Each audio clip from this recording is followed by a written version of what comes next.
Hello everybody and welcome to this week's edition of Parasha Pointers, where we delve into the weekly Parasha. We look for parenting inspiration. You know, sometimes the message that we give is just uplifting, but sometimes it's a little bit of a hit of things that we have to hear. So this week is a little bit tough, but Be'ezrat Hashem will take the musar and grow from it. I'd like to thank two sponsors and dedicators to this week's message. We have one dedication by Ezra Abadi in honor of his wife Meirav. We also have a dedication from Moshe Saadia in honor of his Eshet Hayil, Mary Saadia. So this week's Parasha it's really a double week. It's Matit-Ma'ase, and it goes through a bunch of topics, but one of the parts that it talks about is when the Jewish people were about to enter the land of Israel. There are two tribes, Gad and Reuven, and they said to Moshe Rabbeinu, look, we have a lot of sheep, we had a lot of flocks, and this side, the eastern side of the Jordan, is much more conducive to raising sheep. So we would like to stay on this side of the Jordan, on the eastern side. We're not going into Israel proper with you. Moshe Rabbeinu was like, what? You can't do that. First of all, you're going to rip the heart out of the other tribes. You're going to let everybody go, and you're not going to go with them? No, it can't be. You're not going to do that. Hashem was very angry at the spies. They said, no, Moshe, listen, we're going to go in with you. First, we're going to build pens for our flocks over here on the eastern side of the Jordan. We're going to build cities for our children, and then we'll come and fight with you as long as it takes, and then only after everyone's settled will we come back.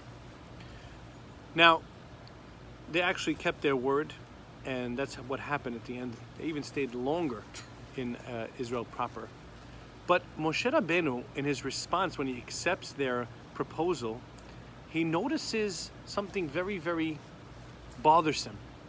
They said, we will build pens for our flocks and cities for our children.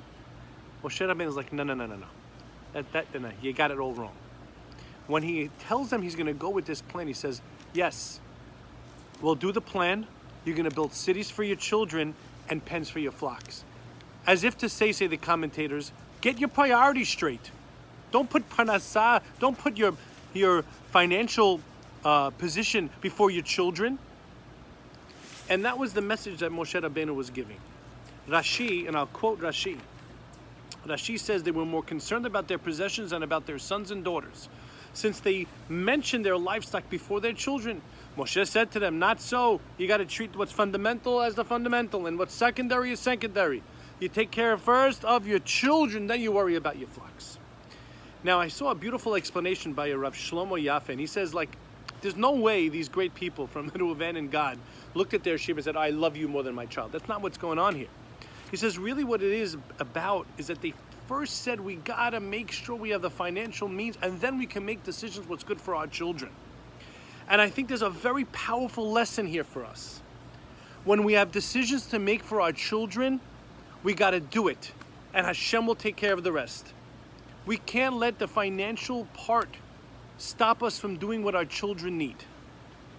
And I'll give you a couple of quick examples. I was just speaking to a person, and he's a little bit older, and his youngest son, he says, this is the first time in my life, this year I decided I'm leaving the retail store earlier. I'm going to do homework with my child. He's like, this is the first year of my life. I did every night, I did homework with my son. I feel amazing. And I didn't even lose financially. I came home, I did it every night.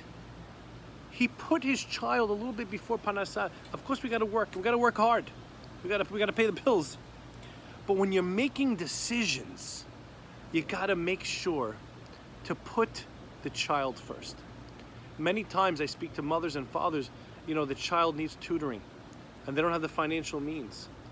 And I've had this myself. You got to do what you got to do. If your kid needs help, if he needs an outlet, and you got to spend money on some extracurricular activities, you got to do it. I know when I was raising my kids, we got them music lessons, and it was tough. But when you do what the kid needs, Hashem will send the Parasha after. The decision can't be made based on financial understandings alone. And there's so many examples that there are out there. You have mothers that are juggling so much, and they want to, let's say, cut down on housekeeping help. Every situation is different.